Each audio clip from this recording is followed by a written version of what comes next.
Hola, en el día de hoy voy a desarrollar la clase que trata sobre la sofística, eh, de la cual les recuerdo que yo ya hice una introducción a Sócrates y la sofística, y en un primer momento entonces quiero hacer una relación muy rápida con lo anterior para construir algo así como un hilo de continuidad. Habíamos visto básicamente dos textos, la memoria del poeta y el proceso de secularización. El primer texto planteaba el rol, la importancia que tenía el poeta como maestro de verdad. Habíamos visto la palabra aletheia, el peso que tenía esa palabra como para decir y construir la realidad. La habíamos llamado también como palabra mágico-religiosa o palabra eficaz. Y el otro capítulo, el proceso de secularización, que presentaba, digamos, cómo se cómo se fueron transformando los valores de una sociedad guerrera en una sociedad democrática, ¿no? Cómo allí está en esa sociedad guerrera, digamos, el germen de la democracia por el modo en que en esa sociedad guerrera se organizaban en esas tres prácticas que oportunamente vimos. Y el final de ese texto planteaba algo así como un interés o un centramiento en la palabra que presentaba una bifurcación que iba a centralizarse en la palabra como herramienta de dominación, de persuasión, también ligada incluso al engaño o a la apaté, que es la palabra griega, y otra vertiente más fuertemente ligada a la verdad en su sentido tradicional, a la aletheia. La primera bifurcación está asignada o relacionada con la actividad propia de los sofistas. Se habla de los sofistas y la retórica, que están muy imbricados entre sí. Y la otra vertiente hace referencia a las sectas filosóficas, que podemos nosotros ampliar un poco más esa preocupación por la verdad que está ligada ahí a la filosofía, preocupación por la verdad que a pesar de de haber perdido el poeta, obviamente, todo su poder, su potencia, sin embargo no ha desaparecido el decir lo que las cosas son en realidad. Aparece, diríamos, en el centro de una concepción filosófica muy amplia, en el centro de una gran variedad de pensadores, llamados tradicionalmente los presocráticos, ¿no? Este grupo de pensadores que ustedes van a ver en digamos, listados, y además de listados, lo están viendo ahora, además de los distintos nombres con sus fechas, también aparece un mapa para que los puedan correlacionar. Tanto ese listado incluye a los presocráticos como a los filósofos y sofistas posteriores, pero la idea es que puedan ubicarlos, no es que tengan que aprenderse de memoria los nombres y las fechas, pero sí que sepan que existieron todos estos pensadores que para aquellos que estudian filosofía tradicionalmente en forma profesional no los pueden evitar, y son algunos de una gran densidad y de un gran interés, pero que en nuestro caso los tenemos que dejar de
lado. Simplemente decir dos cosas.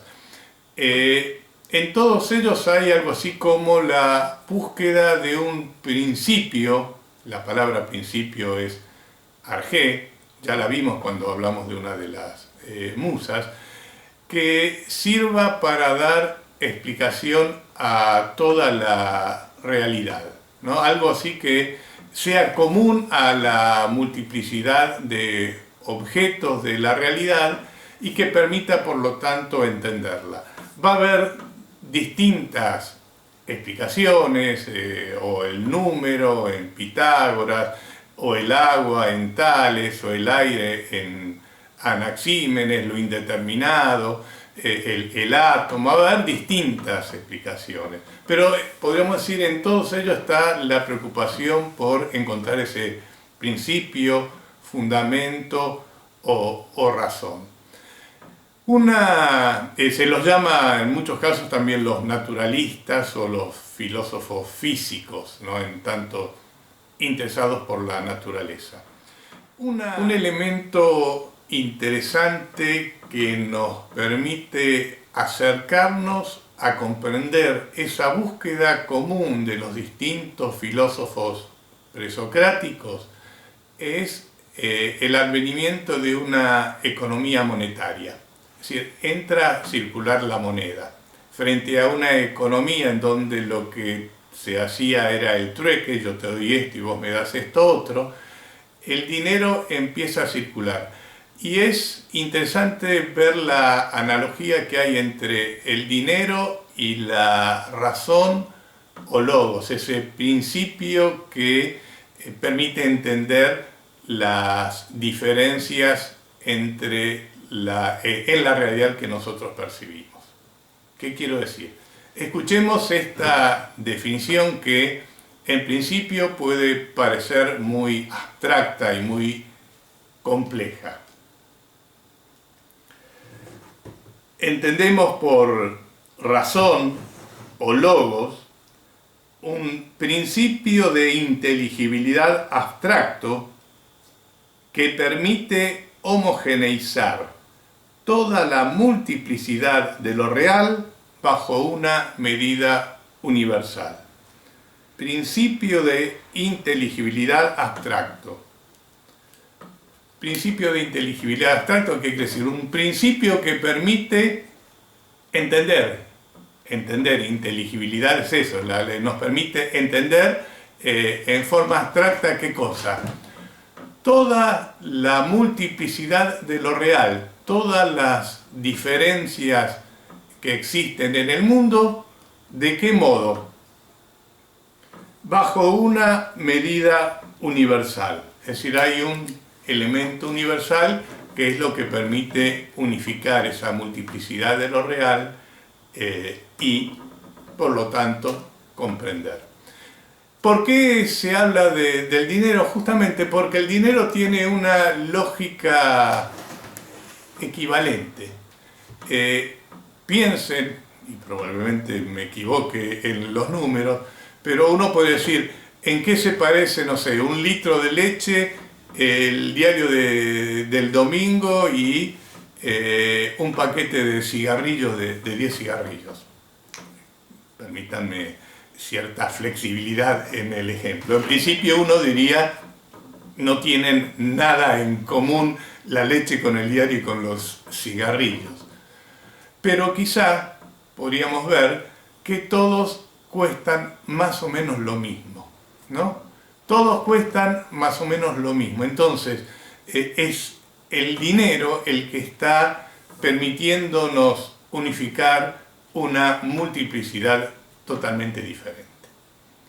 Entonces, esta es una primera idea para entender esa búsqueda de los presocráticos ligada a una economía de circulación de la moneda. También ha habido otros cambios importantes que tienen que ver con la modificación del lenguaje. Ha surgido el lenguaje, se escribe como se habla, y entonces permite obviamente desarrollar argumentaciones mucho más complejas, mucho más sólidas, y desprenderse de la idea de fórmulas fijas que nosotros habíamos visto que aparecían ya en la transmisión de los poemas, y por lo tanto ese sistema que tiene mucho que ver con la memoria, no solo con la diversa memoria, sino obviamente con la facultad de memorización psicológica, duró durante largo tiempo.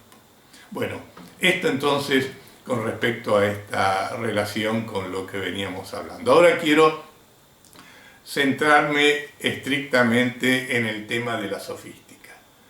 Para la sofística, entonces, ustedes van a tener, tienen la ficha y lo que yo voy a decir ahora.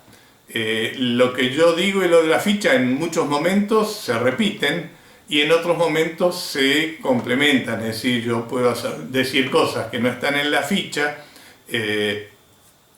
y por lo tanto tienen que recurrir a ella para completarla. Es decir, nada excusa, por decirlo de algún modo, la lectura de la ficha. Pero bueno, vamos entonces a la sofística, a nuestros personajes. El nombre, la palabra sofística, es una palabra que deriva de Sofós. Sofós es el sabio, ¿no? La figura de Sofós es sabio, fíjense, está la palabra en filosofía también, sofía es sabiduría. El sofista en principio es alguien que tiene un cierto saber, ¿no? En ese sentido, digo, hay un primer sentido de valoración positiva de la sofística que da cuenta de ese saber, un saber especializado en gramática, en oratoria, a veces en música. Tienen un conocimiento particular, ese conocimiento lo saben de forma tal que lo pueden enseñar, cobran por esa enseñanza y ese es el sentido principal que tiene su vida. Sin embargo, la sofística ha trascendido negativamente. La palabra sofista tiene connotaciones negativas incluso en el mundo contemporáneo, pero esa significación negativa ya aparece desde la época de su surgimiento, desde el mismo siglo V. ¿Qué es lo que quiero decir? Fíjense, en el mundo contemporáneo, si uno va a un diccionario, va a encontrar la palabra sofisma, que es ¿qué cosa? Bueno, un discurso falso que quiere presentarse como verdadero. Y sofista, si el diccionario es suficientemente amplio, va a decir aquel que dice sofismas, es decir, aquel que dice discursos falsos con apariencia de verdadero, o desarrolla un poco más como maestros que en la antigua Grecia usaban la palabra como una herramienta para enseñar, ¿no? Ahí sería un aspecto un poco más positivo, pero esa característica negativa sigue estando presente en el mundo contemporáneo. ¿De dónde viene esa característica negativa? Bueno, ya la encontramos, por empezar, en una comedia como Las nubes de Aristófanes, aparece ya una crítica muy fuerte a la sofística, como gente que utiliza el lenguaje como les viene bien para engañar. Volveremos sobre esa comedia cuando nos refiramos a Sócrates, porque Sócrates aparece justamente como el jefe de una escuela sofística. Platón es quien ha construido más fuertemente esa dimensión negativa de la sofística, ubicándolos como expertos en decir falsedades y contraponiéndolo a justamente su propia concepción filosófica, entendiendo a su propia concepción filosófica como aquella que transmite un discurso verdadero. Y también Aristóteles va a aparecer posteriormente criticando las argumentaciones sofísticas. Incluso hay otro personaje que también va a aparecer en relación con Sócrates, Jenofonte, de quien nos llega ese diálogo en donde Sócrates discute con un sofista y donde el sofista lo critica a Sócrates. Ustedes seguramente ya saben que Sócrates anda por las calles discutiendo y enseñándole a cualquiera con el que se enfrenta, sin diferenciar la situación económica de unos y otros, porque no cobra por sus enseñanzas, ¿no? Y el sofista le dice: mira, Sócrates, si vos tenés un abrigo, si tenés una casa, no la entregarías por menos de su verdadero valor, ¿no? El hecho de que estés enseñando por las calles y no cobrando nada da claramente a entender que tu enseñanza no vale nada. No vale nada. Si no cobras nada es porque no vale nada.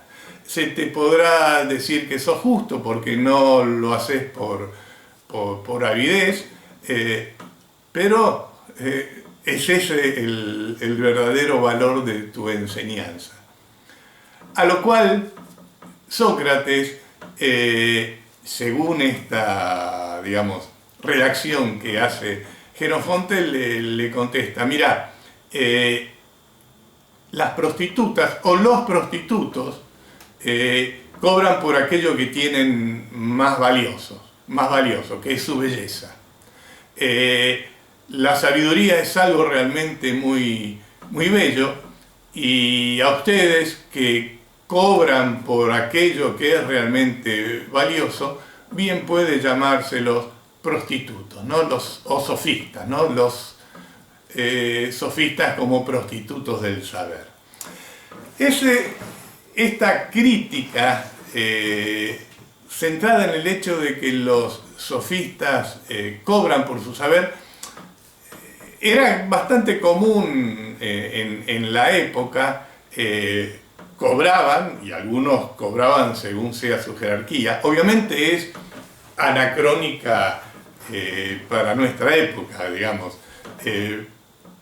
La misma tarea docente podría equipararse en esa analogía, pero es un lugar común el de que cobra.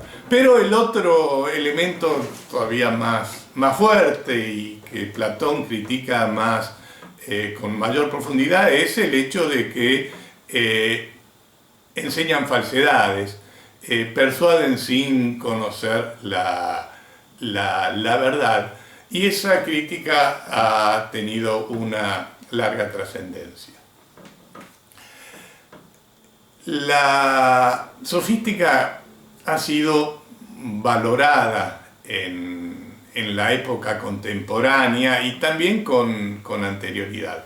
Pero yo quiero en principio plantear una cuestión filosófica y práctica, digamos, relevante, porque los sofistas aparecen como aquellos que saben utilizar el lenguaje, lo analizan, aparecen como maestros de retórica, es decir, maestros de retórica en el sentido de saber emplear el lenguaje adecuadamente para persuadir, para decir aquello que se quiere decir, y por lo tanto han trabajado sobre gramática, sobre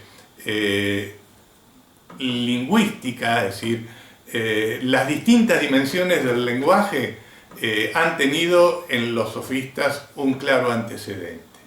Y en este sentido nos pone frente al hecho de que cualquiera sea la filosofía, toda la filosofía posterior, con todo su peso, con toda su importancia por construir interpretaciones o criticar interpretaciones del mundo, es dependiente del lenguaje. Y en ese sentido, en esa dependencia del lenguaje, nos pone en situación de prestarle mucha atención a aquellos que los sofistas hacían. Esto digo en términos de elementos filosóficos, digo. Ha sido muy valorada y recuperada actualmente desde distintas concepciones la sofística. Pero teniendo también que hacer una salvedad. El nombre sofista es genérico, se está incluyendo a una variedad muy amplia de pensadores, como ustedes habrán visto en la tabla a la que recién hice alusión, que son heterogéneos, que son diferentes entre sí, desde un Protágoras, que es alguien que es profundamente democrático, a un Calicles o un Critias, que no lo son para nada. Se construye algo así como un amplio arco de inclusión. Con ese elemento común que recién dijimos, la importancia del lenguaje, pero también lo que podemos entender como el centramiento en el orden de lo humano. El crítico más profundo de la sofística ha sido Platón. Como recién dije, el criterio de verdad, la concepción de la verdad en Platón difiere radicalmente de la sofística, y eso ciertamente podemos asegurarlo. Platón es realmente necesario para la sofística, como los sofistas son, diríamos, hasta necesarios para Platón. Por medio de Platón es que conocemos principalmente a los sofistas. Hay un problema con lo que se llama con las fuentes, con los documentos que a través de las épocas nos han llegado y podemos conocer a los sofistas, y realmente es muy poco aquello que podemos conocer como textos autónomos de los sofistas, sino es por medio de Platón. Fíjense que Platón tiene textos como el Protágoras, que es un sofista, el Gorgias, que es el nombre de otro sofista importante. Otro libro se llama directamente El Sofista, pero en general en los distintos libros aparece algún sofista discutiendo con Sócrates. Es decir, retomemos, es Platón alguien que nos transmite buena parte del pensamiento de los sofistas. Platón, esto podría parecer algo así como un gran problema. ¿Qué quiero decir? Si Platón es un crítico de los sofistas, podemos entender que el pensamiento de los sofistas está deformado por Platón para adaptarlo a su crítica. Pero en general se acepta que no tiene tal mala fe, ¿no?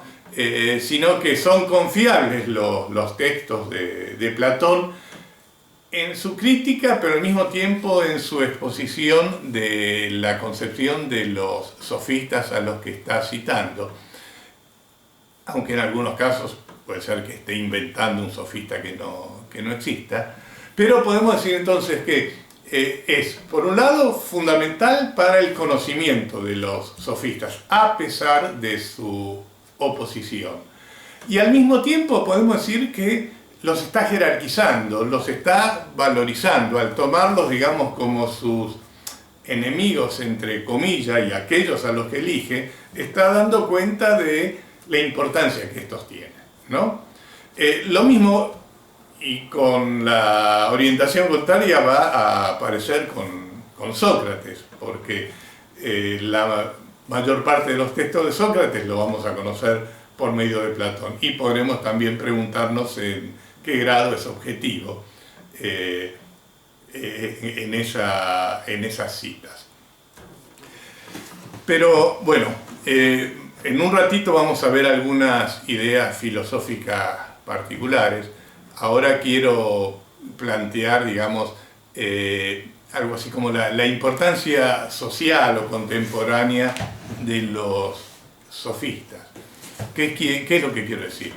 Bueno, el surgimiento de la sofística es contemporáneo de el surgimiento de la democracia, ¿no? Es ese final del proceso de secularización en donde funciona la democracia. La democracia tradicionalmente se entiende como que se origina en Grecia.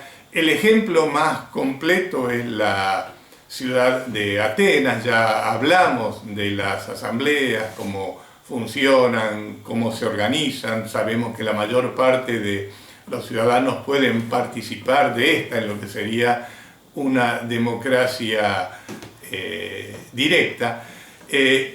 Sabemos que se llega a la democracia a través de una serie de transformaciones que han ido limitando el poder de las aristocracias, les han ido sacando poder. Ahí no puedo desarrollarlo ahora, pero están lo que son las reformas de Solón, las reformas de Clístenes, y también ha ayudado mucho al fortalecimiento de la democracia las guerras contra los persas.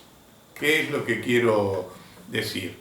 Lo que se conocen como las guerras médicas no porque involucre la medicina, sino porque a los persas se los conoce también como medos, daba cuenta de un enfrentamiento entre un gobierno autoritario con un rey semidivino que ordenaba a sus súbditos muy numerosos, en una, no sé, creo que era una proporción casi de 1 a 10 en relación con el ejército griego, frente a un ejército que era de hoplitas, ¿no? de guerreros ciudadanos, como también vimos. Ha habido distintos ataques. Los persas incluso llegaron a destruir a Atenas, a buena parte de sus principales edificios. Hubo finalmente una derrota de los persas por parte de los griegos. No puedo desarrollar tampoco acá todas las variantes de esa relación, pero la conclusión de los griegos, ¿cuál fue? Los persas tienen un solo rey que es autoritario, que los mandan y ellos obedecen. Nosotros no tenemos un jefe absoluto, nos reunimos, nos ponemos de acuerdo, vamos al combate y ganamos. ¿Cuál forma de vida es mejor? Obviamente la nuestra, ¿no? Esos elementos sirvieron para reforzar el peso de la democracia griega. Pero ¿cómo funciona la democracia? Bueno, justamente buscando el acuerdo. Pero para lograr el acuerdo, para lograr la mayoría, ¿qué se necesita? Persuadir. Y para persuadir, ¿qué se necesita? La palabra. Hay que saber hablar, hay que saber manejar el lenguaje adecuadamente, buscando las palabras adecuadas, las que sean más eficaces, las que tengan mayor potencia, las que sepan aprovechar mejor lo que los griegos llamaban el kairos, la oportunidad, el momento. Recuerden lo que habíamos hablado de la palabra diálogo, es una palabra que es histórica, tiene un momento específico para ser enunciada. Pero ese manejo del lenguaje no es natural. Que todos seamos seres hablantes no quiere decir que todos sepamos hablar adecuadamente, diciendo las palabras justas, armando los conceptos y las ideas de forma de presentar imágenes interesantes para que aquellos que nos escuchen se sientan involucradas con esas palabras. Y ahí es donde entonces aparecen los sofistas como grandes maestros en el uso de la palabra. Va a aparecer entonces esa relación entre palabra y democracia, y los sofistas como los maestros necesarios. Por eso aparece esa relación de la polis clásica con el surgimiento de también de la sofística. Tengan en cuenta que Atenas es el lugar principal, y si se fijan en el listado que les di, hay muchos de los sofistas que pertenecen a colonias, a territorios griegos, pero más alejados, que van a Atenas, porque Atenas en ese momento es como fue, no sé, Roma luego, Londres o París o Nueva York, es decir, como los centros en donde se nuclea la riqueza y la cultura al mismo tiempo, ¿no? Centros de eclosión cultural. Entonces aparecen en ese terreno, tienen esa función, digamos, en principio sería esa función pedagógica. Pero recién dijimos, los sofistas suponen también una novedad filosófica, podríamos decir.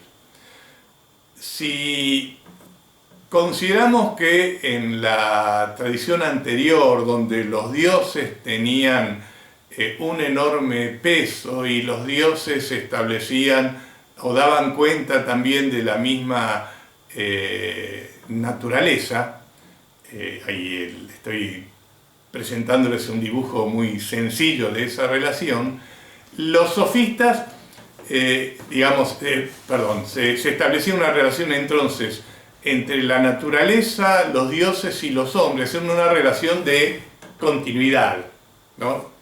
La Ilíada, en lo que habíamos leído antes en su momento, muestra claramente esa continuidad.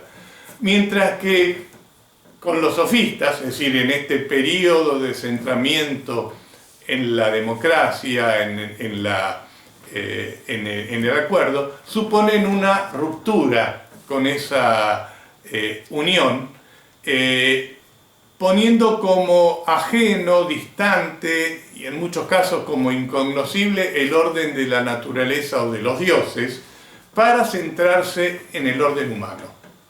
El orden humano es el orden propiamente de interés político, pero también filosófico. Fíjense la frase: el hombre es la medida de todas las cosas. El hombre es la medida de todas las cosas. Frase que volveremos en un ratito para analizar con mayor detalle, pero que nos pone en relación con el hecho de que justamente es el orden humano lo que aparece acá. Sobre ese orden humano que nos vamos a interesar. Y obviamente es en ese orden humano que lo que tiene mayor peso es la palabra. En ese sentido nos interesa ese centramiento, ¿no? En este orden humano sigue teniendo peso, sigue teniendo interés, podríamos decir, algo así como la palabra, la verdad, la palabra verdad o la verdad, no con el sentido que tenía con el poeta ni con la forma derivada de la filosofía, pero sí podemos decir que hay una concepción de verdad. Una concepción de verdad que va a estar ligada al acuerdo. Es decir, lo verdadero es aquello que resulta del acuerdo. Alguien puede decir, bueno, pero si resulta del acuerdo quiere decir que es cambiante, que es relativa, y por lo tanto está mal hablar de verdad. No, es una verdad que es fuertemente, a ver cómo digo, resuelve y define distintos aspectos de la realidad.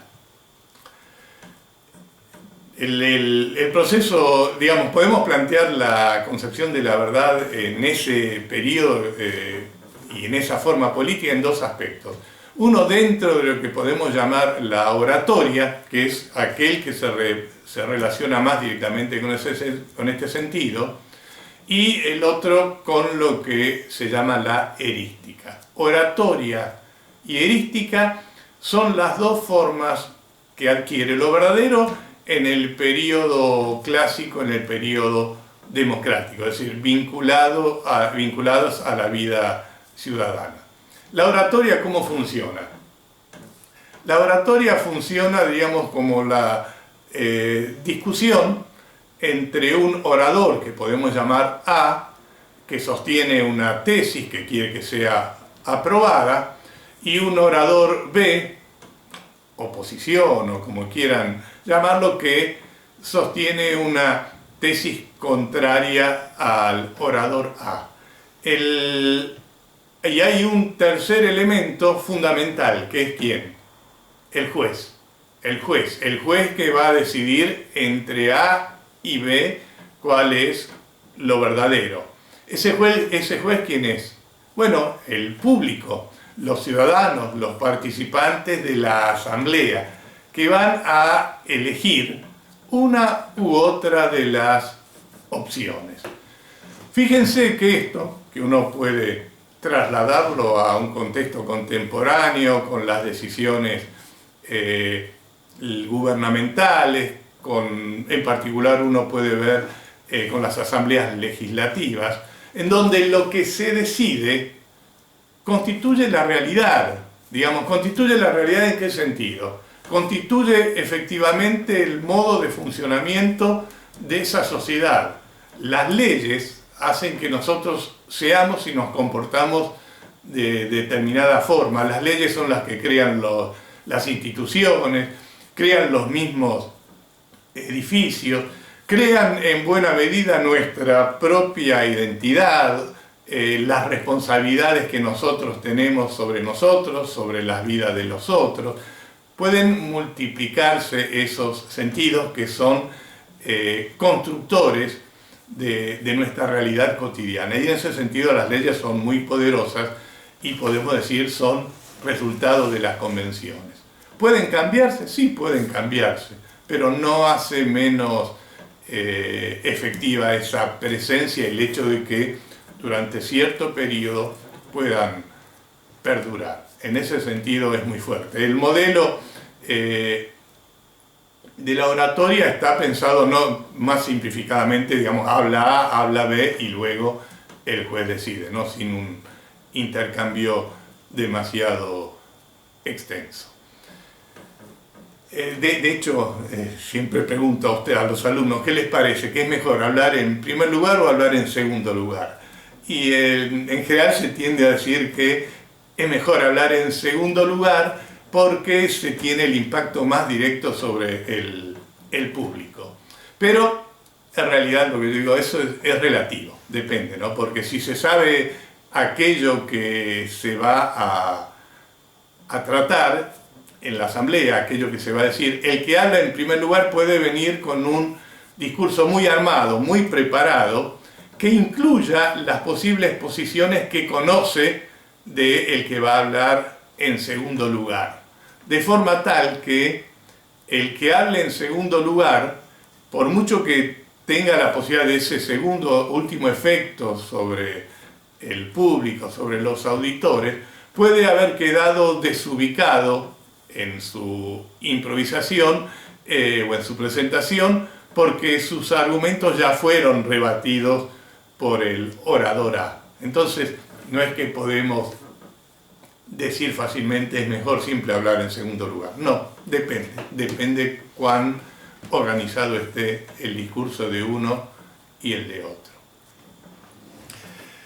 Hay otra forma que podríamos también, práctica de discusión, que podemos vincular a la verdad, que no nos va a decir estrictamente quién tiene la verdad, sino quién no la tiene, y es la práctica erística de la discusión entre dos, en donde tenemos alguien que hace una afirmación, podemos llamarla P, y otro que va llevándolo a través de preguntas y respuestas a que aquel que había dicho P, una afirmación que podemos llamar P, termine diciendo no P, diciendo lo contrario de aquello que había dicho al inicio. Por lo tanto, aquel que dice al mismo tiempo P y no P se contradice. Es como que lo que había dicho no se sustenta, no lo puede sostener. Esto que estoy diciendo lo podemos ver más detalladamente a través del siguiente ejemplo. Veamos ahora un ejemplo entonces de erística, ¿no? Donde la palabra erística deriva de eris y la palabra eris quiere decir lucha, enfrentamiento, discusión, contienda. Acá se trata de un enfrentamiento entre dos, donde uno trata de ganarle al otro y donde la diferencia con la oratoria reside en que acá no hay ningún juez, sino que en el mismo proceso del enfrentamiento se ve claramente quién es el derrotado. Como dije antes, acá no se ve tanto dónde está la verdad, sino al menos quién no la tiene, ¿no? El texto es un texto singular porque en realidad es un diálogo entre Sócrates y Laques, que es un militar que debe saber bastante bien aquello de lo que se está tratando. Pero en esta primera lectura, que las vamos a estar leyendo desde la perspectiva de la sofística, no importa que sea Sócrates el Sócrates histórico, sino en todo caso entiéndalo como alguien cualquiera que lleva ese nombre. Por una cuestión, digamos, de ayudar al ordenamiento, me vendría bien tener acá alguna otra voz para leer el diálogo entre dos, lo cual lo hace más dinámico, pero como solamente en este momento estoy yo solo, voy a nombrarlo a Sócrates como a Laques, y cuando es Sócrates levanto la mano de la derecha y cuando es Laques la de la izquierda, como para reforzar la diferencia de los lugares. Entonces, Sócrates, ¿qué es la valentía? Laques, me parece que consiste en una cierta firmeza o persistencia del ánimo, si he de decir cuál es la naturaleza de la valentía en todos los casos. Sócrates, ¿no es acaso la firmeza acompañada de sensatez la que es noble y buena? Ciertamente. ¿Y si la acompaña la insensatez, no es entonces mala y perjudicial? Sí. ¿Y algo malo y perjudicial puede llamarlo bello? Estaría mal hacerlo, Sócrates. Entonces, según tú, la valentía sería la persistencia sensata. Laques. Así parece. Sócrates. Veamos, pues, en qué es sensata. ¿Lo es en relación con todas las cosas, tanto grandes como pequeñas? Por ejemplo, si alguien persiste en gastar dinero con sensatez, sabiendo que luego ganará más, ¿dirás que es valiente? Por Zeus, Sócrates. Claro que no. Suponte ahora un médico que cuando su hijo o cualquier otro paciente enfermo de neumonía le pide de beber o de comer, no cede a ello y persiste en no darle ni bebida ni comida. Tampoco en este caso se hablará de valentía, Sócrates.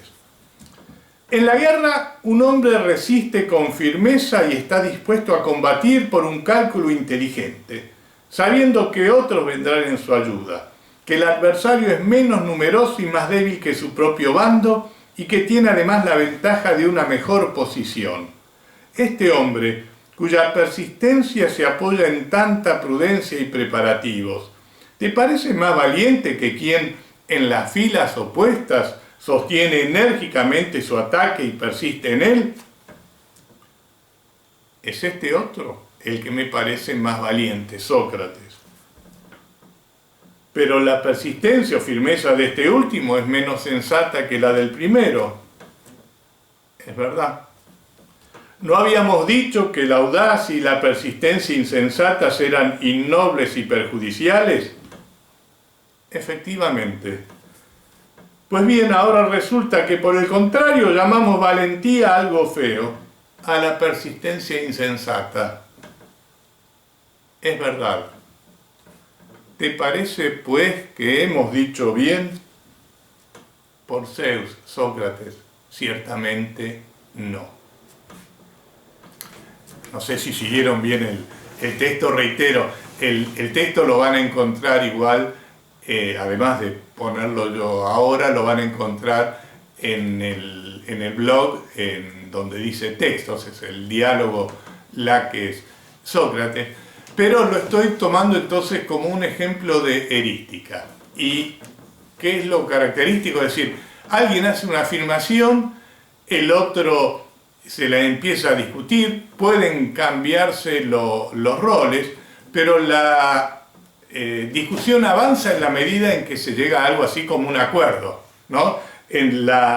Había dicho que la erística se define con la fórmula de la contradicción. La fórmula de la contradicción es: no es cierto que pueda darse al mismo tiempo P y no P, que está escrito como ustedes ahora están viendo en este momento. Hay que llevar a alguien que hace una afirmación P a que diga no P. Y en el texto se va dando el diálogo hasta que Sócrates le dice: entonces, según tú, la valentía sería la persistencia sensata, ¿no? La valentía como persistencia sensata es lo que podemos llamar la afirmación P. Luego Sócrates va haciendo distintas preguntas, tratando de encontrar cuál es el territorio específico de la valentía. Muestra que si alguien gasta dinero con sensatez, que sería una forma de comportamiento sensato, no puede, sin embargo, vincularse con la valentía. Tampoco en el ámbito de la medicina, un médico que persiste sensatamente en un comportamiento podrá ser un buen médico, pero no estrictamente es valiente, sino que la valentía hay que entenderla en el ámbito específico de lo militar. Y allí aparece este ejemplo que da él de en la guerra un hombre resiste con firmeza y está dispuesto a combatir, y ese lugar de persistencia sensata lo tiene porque tiene mayor cantidad de soldados, porque sabe que su posición es mejor que la del enemigo, porque sabe que va a tener ayuda, persiste sensatamente ese lugar frente a otro que ataca, diríamos, casi al estilo de los guerreros homéricos, arriesgándose continuamente a perder solo con su coraje. Y frente a ese ejemplo, Laques no tiene otra cuestión que decir: es más valiente este que está atacando insensatamente, sin demasiados preparativos. Es aquel que se arriesga más directamente, aquel que pone el cuerpo más directamente, el que es más valiente. Pero al hacer eso, y guiado por Sócrates, pero este comportamiento es más insensato que el otro, y sin embargo lo llamamos valentía. Es decir, estamos llamando valentía, le dice, a la persistencia insensata. Esta afirmación es no P, lo contrario de lo que se había dicho antes, y por lo tanto se contradice, ¿no? Esto simplemente para desarrollar un poco más la cuestión de las formas de lo verdadero que se ponen en juego. Importa más estrictamente la forma de verdad ligada a la oratoria, que se la conoce también como una verdad pragmática, una verdad que es útil también por el acuerdo y por las consecuencias que tiene, que vamos a ver es como muy diferente a la concepción de lo verdadero cuando trabajen a Platón, por lo menos, ¿ah? Bueno, hasta acá entonces esta primera parte del tema de la sofística.